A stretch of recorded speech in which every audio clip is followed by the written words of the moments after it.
ভিক্ষুক রাস্তা দিয়া যায় আর জমিদারের পুত্রবধূও যায়। একজন সামনের থেকে আসতেছে, একজন সামনের দিকে যাইতেছে। দুইজনের ক্রসিং এর সময় ভিক্ষুকের গায়ের কাদা জমিদারের পুত্রবধূর গায়ে লেগে গেছে।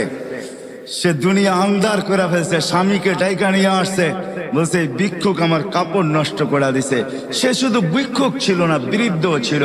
বৃদ্ধ ছিল না শুধু, জীর্ণ ছিল, শীর্ণ ছিল, শরীরে কাপড় ছিল না, ফাটা চিরা কাপড় ছিল, পায়ে জুতা ছিল না, পেটে ভাত ছিল না।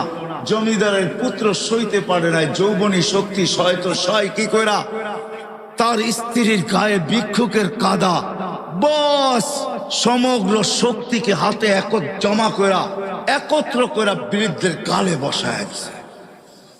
বৃদ্ধ কিচ্ছু বলে নাই, শুধু উপরের দিকে তাকায় দুই তিনটা শব্দ উচ্চারণ করছেন।